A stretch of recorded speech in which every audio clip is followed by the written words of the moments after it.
Allison, bring us into today's awkward story. I don't know if you read it yet. I've read it, and this is a good one. I have not read it all the way through. I've skimmed it, but here's what it says. I've recently moved to a new city and received a raise and have been trying to decide if I should rent or buy. Oh, classic. I'm leaning towards renting because I'd like to pay down some of my debt, good idea, student loans and a car loan totaling about $120,000, as well as build up a 6-month emergency fund before making a huge investment. Yeah. My cousin is a real estate agent and is one of the top sellers at her company. My cousin, however, has been pressuring me to buy, even though I've told her where I'd like my financial focus to be for this first year. She's also been giving me a lot of unsolicited advice about how to spend my money, even though I've been researching on my own and seeking out advice from financial professionals like Chris and Allison. Her suggestions, it doesn't say Hold on, that. I like the look on your face. You're like, those are your financial professionals? Her suggestions are not aligning with my goals, and I don't feel comfortable with her as a realtor because I don't like sharing my personal finances, as she has often told me about how horrible her other clients' finances and credit scores are. I don't want her sharing my information with others, even though my salary is 6 figures, and I worry she will want me to buy a house just so she can get commission and build her network as she's starting her own brokerage and real estate company. How should I deal with this situation? P.S. I love the sarcasm and podcast. Oh, I need to let this person who wrote in know that Allison got so excited when she saw that last part that you love the sarcasm, because I think she has a lot of sarcasm. She's just waiting to unleash on this situation here. Oh, I am a very sarcastic person. I've been in trouble as a teacher for being too sarcastic with my students. And then I'm like, oh, yeah, that's right. You're only 7. We got to pull it back, Allison. You're like, you know what? I probably shouldn't be bullying my students. Just happened one time. Okay. I learned my lesson. But I do love a good healthy dose of sarcasm. Typically, though, not at the expense of others unless your name is Chris. Yeah, that's the only situation. So, I mean, well, since you've been given permission, do you have any sarcasm that you like to impart on this writer here with the situation?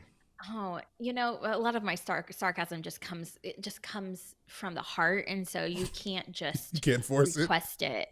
You can't force it. But I will say that I think this is a very common situation. So if you're sitting here listening and thinking, "Oh, doesn't apply to me," I want you to pause really quick and think about every time you have been offered unsolicited financial advice, whether it is about buying a house in this case, or whether it is about any way you spend your money, vacations you take, debt you have, debt you don't have, choices you make with your money. We're always, I think, especially with family, going to be on the receiving end of that unsolicited advice. I think it's just like I don't know. It's just like this thing you have to go through in life. Yeah, of having people, and you have to experience it at least once. Tell you stuff that you didn't ask for. They're answering questions. They're giving answers to questions that weren't asked. I think that's what's going on. Yes. But I also want to say that the day that this person is ready to buy a house and the day that they don't use their cousin as a realtor, family Christmas or Thanksgiving is going to be real awkward. And that's when I want you to call back and share, because you think it's awkward now, but girlfriend is not going to be happy when you use a different realtor, because I know they take that personally. They do. They take it personally. As if you've gone to their bank and pulled money out of their account. That's basically what they feel like. Yes. And I get it. Like, I get that I get it from both sides. Like, number one, okay, you know what? No. First, there's so many things I want to say. Let's start from the beginning.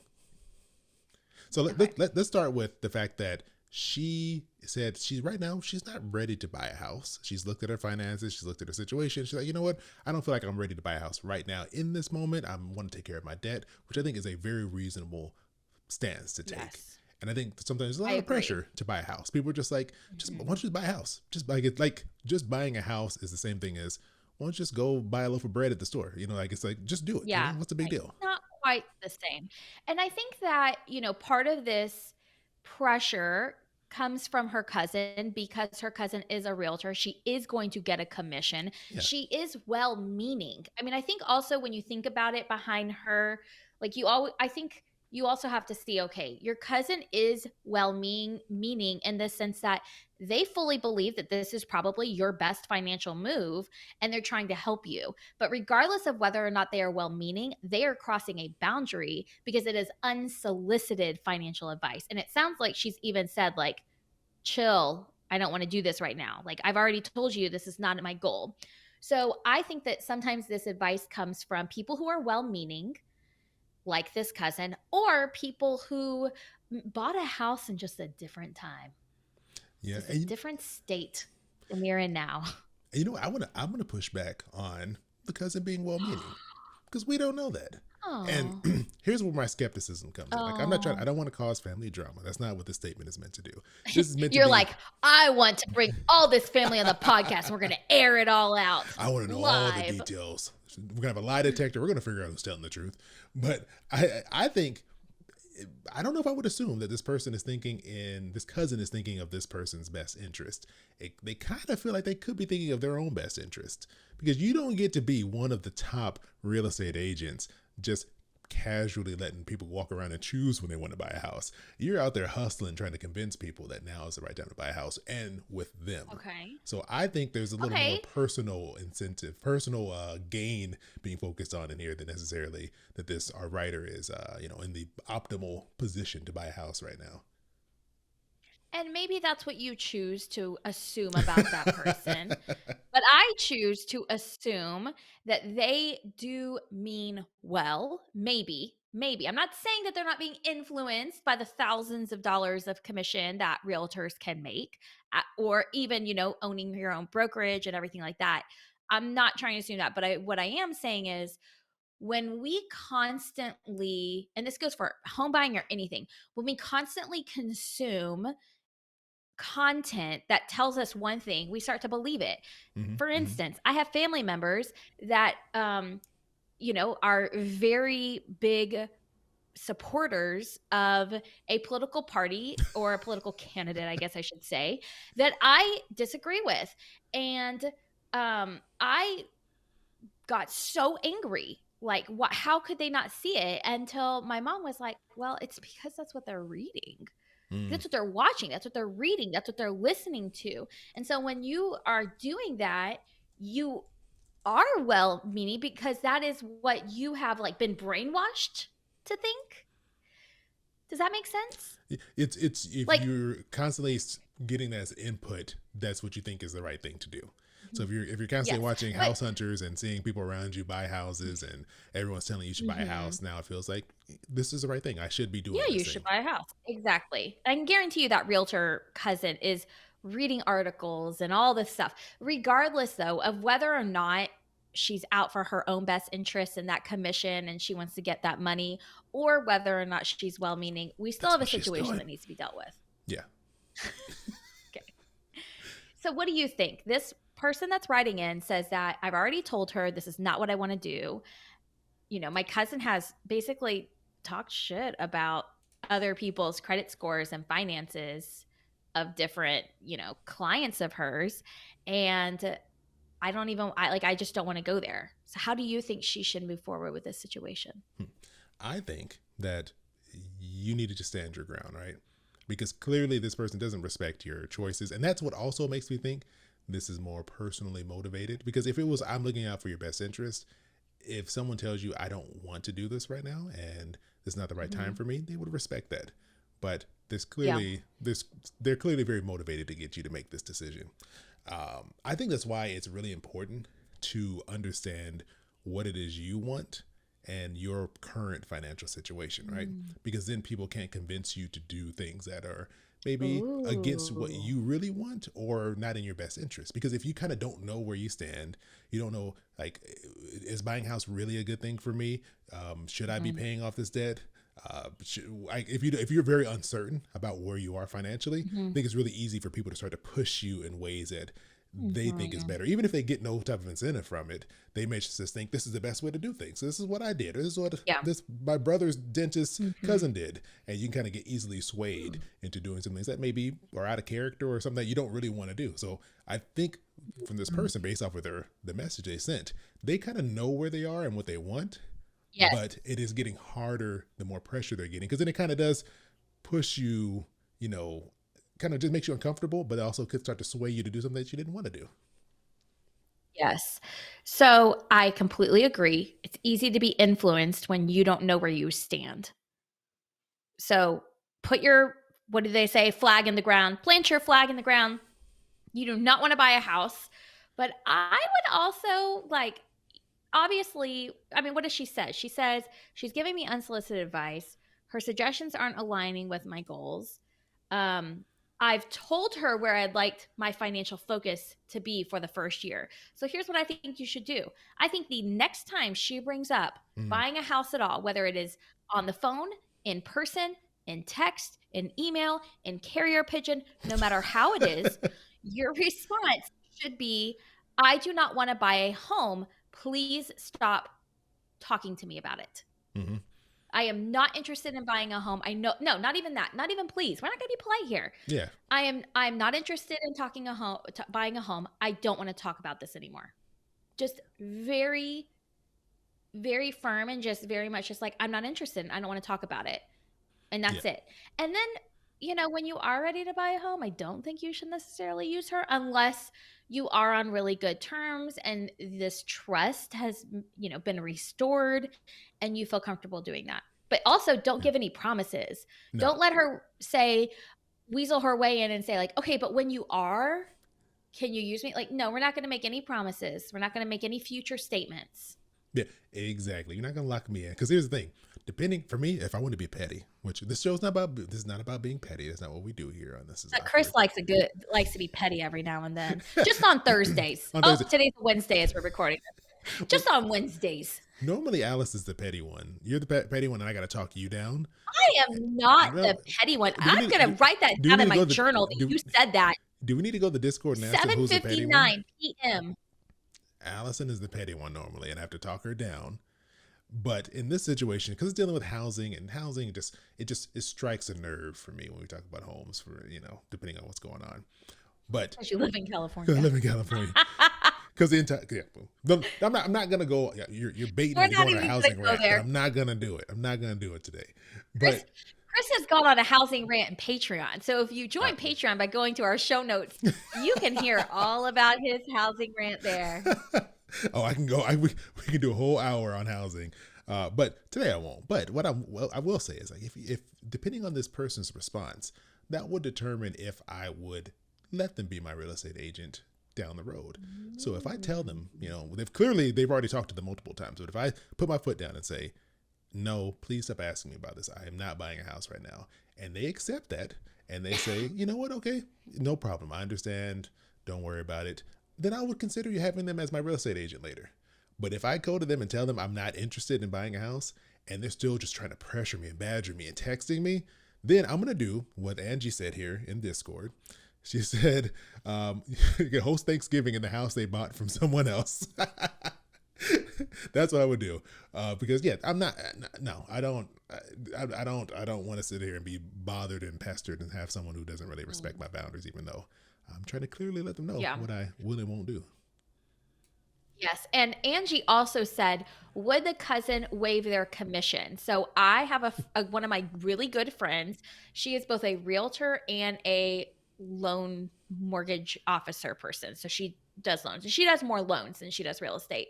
But she has done real estate work for family, and she waives commissions, or she waives a majority of the commission. So she takes very, very little, whether she's doing their loan or their house. And that's like a gift to them.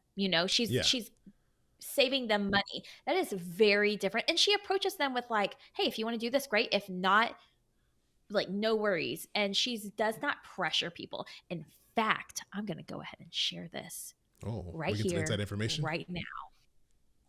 It's not very exciting, but she once told me that she was working with, she has a friend who's a realtor, and they were working with a couple, and my friend was going to be the loan officer for this couple, and then her friend was the realtor. Okay. And the couple decided now is not a good time to buy. And they came back to her like 6 months later and said, "We want you to be our realtor. We didn't like this other person because they kept pressuring us. They See, kept because that person was scared to lose that money that was income, not even in their pocket, but they could see the money. It's like they the were dollar, walking they're dollar right there, signs." just out of reach. Yes.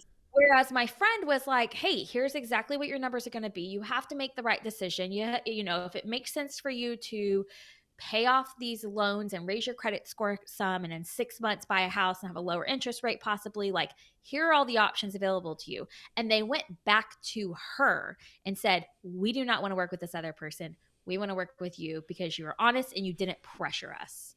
Yeah, and I that makes perfect sense, and I get it. Like these people, they're trying to make a living. You got to hustle. If you're in sales and you're getting a commission, you got to hustle. That's the only way you're gonna Mhm. survive.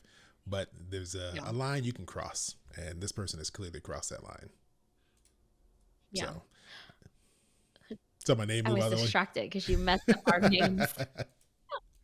I but think this is a really good one, though, because I do think that this story can align with a lot of different family situations when it comes to unsolicited advice. So while we gave this person exact words to use, I think that you can take some of these words, whoever is listening right now, and spin them for your own way. Like if someone says to you, "Oh, I think that you should totally trade your car in and get a nice new car. Your car looks like it's a piece of trash."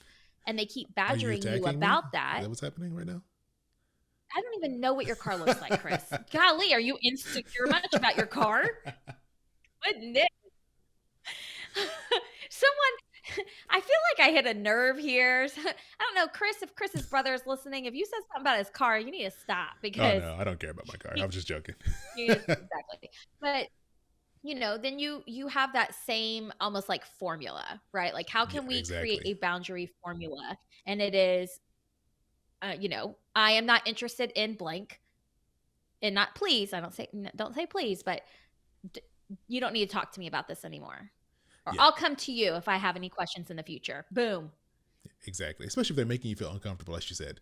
They're making me feel uncomfortable. And then also, there's also another layer to this. There's like a trust issue because she said that, or Mm. they said, I don't know who this is, but they said that this person is known to gossip, basically. And she doesn't Mhm. want to have, they don't have their information out there. And then they're thrown in the Yeah. gossip pool to where their cousins out there telling everybody else about about their business and what they have going on. Exactly. Like, "Chris, I know your credit score." She Yeah. says how horrible her other clients' finances and credit scores are. "I know your credit score. You told me once. You don't hear me blabbing it all over the internet saying that you have a credit score of a." Of Oh, 125, sorry, I and I went through a appreciate you tunnel. appreciate you keeping that private. My I went 125 credit score, through but your what? my 125 credit score. But yeah, Oh my that's the gosh. thing. Like, there's so many layers of like mistrust with this person. Like, you can't you don't really know if they're gonna keep your information private. You don't know if they're doing this out of the out of your best interest or just their own personal gain. I think that's enough reasons for you to say, I don't want you to do this. I don't want you to be a real estate agent. I do not want to buy a house, and they just gotta live with it. And it may be hard because some people just don't accept no as an answer. They're gonna keep bugging you, but you have Yeah. to be willing to put your foot down and just say, I'll block your number if you're gonna keep, And if then you're gonna end the keep texting me. conversation. Yeah.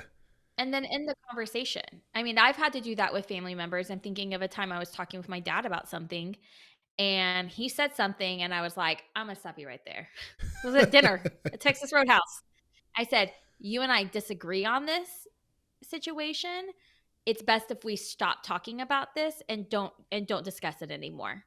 And Mm, he was like, "Okay." But it was just I was just like, "No, we're not doing this." putting your boot down at the Like, Texas Roadhouse. That's what yeah, I'm that's talking right. about. No, that's I thought it was just called the Roadhouse exactly. there. We have the Texas Roadhouse here. I thought it was just called Roadhouse in Texas. You guys can just drop that No, part. we call it Texas Roadhouse because we love hearing the name of our state. You're like, where's this at We're again? very narcissistic about our state. I don't know if you've got that, if you've realized that, Never. I if did you've not pick picked up up on on that. that at all. Not even a little bit. Yeah. No. Wow, it's news to Mhm. me. But Yeah. okay, I I think. actually well, now I have a Oh, really short story about Texas's narcissism. oh, okay. Give it to When me. my okay, super short. When my mom moved here, so my parents moved here right after they got married back in 80, I don't know, maybe like 81 or 80, I don't know. Anyway, early 80s, super early 80s, they moved here. And she never understood why Texans were so proud. I mean, we literally have a slogan that's like Texas proud or something. I mean, like it's ingrained into us.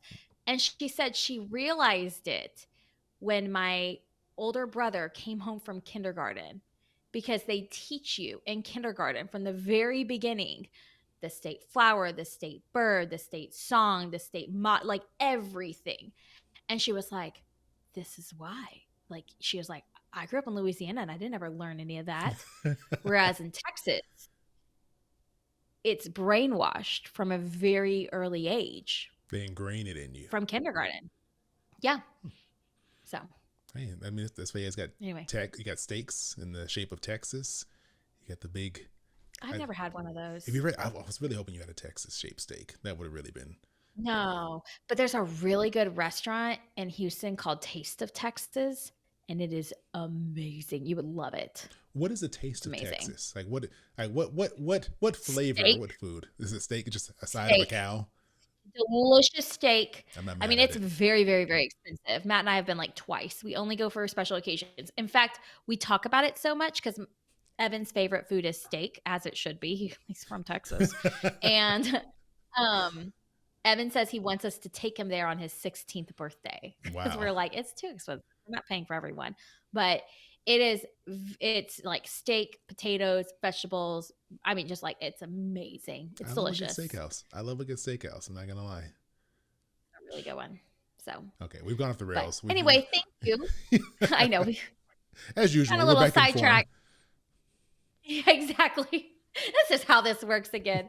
But thank you to our awkward writer. If you want to be like our awkward writer, you can go to awkwardpodcast.com and share your story. And then I would love it if this person actually wrote us back. Go back to awkwardpodcast.com. Yes. Let us know how you set the boundary and how it was received. Yes. Because that could be a whole other awkward situation. Because it's one thing to set boundaries, but then for people to receive them is a whole different thing. However, you are not in charge of how other people receive your boundaries. Like, that is not on you.